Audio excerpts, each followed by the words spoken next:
पूर्णिया कभी कांग्रेस का गढ़ हुआ करता था।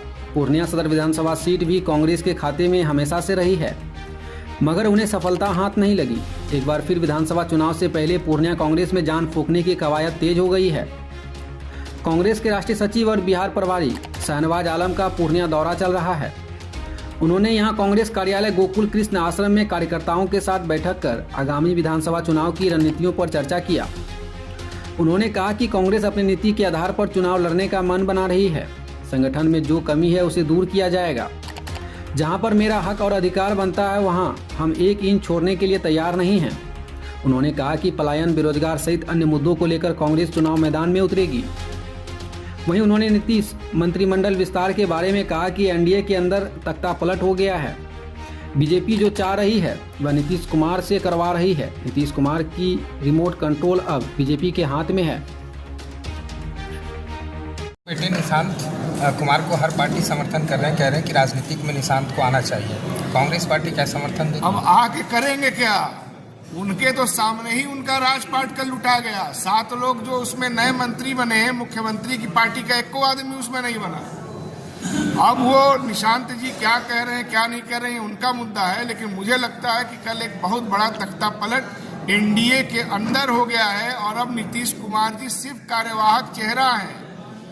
ये उनके वोटरों को सोचना चाहिए कि वो किसके साथ गए, और जिसके साथ गए वो उनका मान सम्मान भी अगर नहीं बचा पाया तो उस कार्यकर्ता के लिए तो कांग्रेस पार्टी का दरवाजा खुला ही है, उनको तो आना ही चाहिए। महागठबंधन में मुख्यमंत्री का चेहरा कौन है?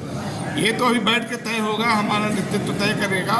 लेकिन इतना तय है कि बिहार में जो भी मुख्यमंत्री होगा वो पॉलिटिकल आदमी होगा, खुद से निर्णय लेगा, वो रिमोट कंट्रोल से नहीं चलेगा जैसा कि अभी नीतीश कुमार को दिल्ली से ब्यूरोक्रेट लोग चला रहे थे। इतना तो एकदम तय है। पूर्णिया जिला में भी संगठन नए संगठन आप कुछ लोग ज्वाइन कर रहे हैं। आज ही देखिए ट्रेड यूनियन के बड़े नेता ज्वाइन किए हैं, यादव महासभा के लोग ज्वाइन किए हैं। कांग्रेस पार्टी का कुनबा तो बढ़ता जा रहा है। कांग्रेस ने हर समाज के लिए कुछ न कुछ किया है, इसलिए जब समाज संकट में होगा तो सारे लोग कांग्रेस पार्टी की तरफ ही देखेंगे। हम लोग पूरा उम्मीद कर रहे हैं कि जनता की आकांक्षा पे उतरा जाए। पूर्णिया में पूरा संगठन हम मजबूत करने जा रहे हैं, इसीलिए हम लोग यहाँ पे आए हैं। आप अगर मजदूरी करना है तो आपको दिल्ली जाना है, मुंबई जाना है। कंप्यूटर का पढ़ाई किए हैं, उसके लिए कोई रोजगार चाहिए तो उसके लिए भी दिल्ली बम्बई जाना है। तो छोटा काम से लेकर बड़ा काम के लिए आपको अगर बाहर जाना पड़ रहा है, इसका मतलब कि बिहार को पॉलिसी लेवल पे केंद्र सरकार ने एक लेबर स्टेट बना करके रख दिया है, जहां से कंप्यूटर का लेबर हो, चाहे रिक्शा चलाने वाला लेबर हो, चाहे घर बनाने वाला लेबर हो, इसका सप्लाई होता है। ये एक तरह से उपनिवेश बना दिया गया है बिहार को यहाँ की सरकारों द्वारा। इस नीति को बदलना है, पलायन को अगर खत्म करना है तो यहाँ पे कांग्रेस पार्टी को मजबूत करना पड़ेगा, उसकी सरकार बनानी पड़ेगी। क्योंकि हमने अतीत में ये करके दिखाया है कि यहाँ पलायन रुक सकता है। जब मनरेगा बहुत बेहतर तरीके से चल रहा था तो अखबारों में ही ये खबर छपी है कि पलायन रुक गया और पंजाब के किसान लग्जरी बस लेके आते थे मजदूर खोजने, उनको मोबाइल का पैसा का लालच देते थे कि आप हमारे यहाँ चल के मजदूरी करिए, लेकिन वो नहीं जाते थे। क्यों? क्योंकि मनरेगा ने उनको अपने गांव में काम दे दिया था। तो पलायन एक ऐसा मुद्दा है जिसको कांग्रेस पार्टी हल करना चाहती है, पहले भी की है, इसीलिए हमारा सबसे बड़ा मुद्दा होगा। दूसरा बड़ा जो मुद्दा है वो सामाजिक न्याय का है, सद्भावना का है। सोशलिज्म के नाम पे, समाजवाद के नाम पे किस तरीके से जदयू ने धोखा दिया है प्रदेश को, ये भी सबके सामने आ गया है। और अब तो नीतीश जी की सरकार भी नहीं रही। कल जिस तरह से शपथ ग्रहण हुआ, मंत्रिमंडल का विस्तार हुआ, उसमें 7 मंत्री तो जेडीयू के नहीं हैं, वो तो सब भाजपा के हैं।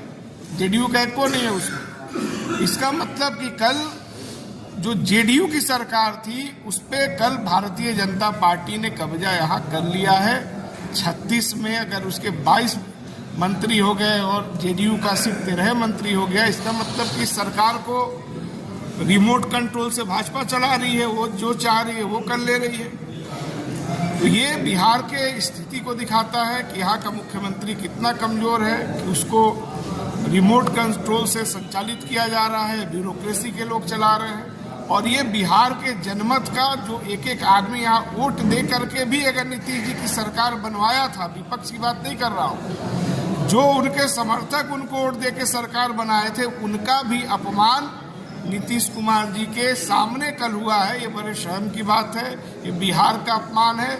और इसीलिए कांग्रेस पार्टी इंडिया गठबंधन ने तय किया है विधानसभा चुनाव में हम लोग भाजपा और नीतीश जी को हराएंगे, तो सिर्फ यहीं पर भाजपा और नीतीश जी की सरकार नहीं जाएगी। आप जानते हैं कि ये सरकार बैसाखी पे टिकी हुई है।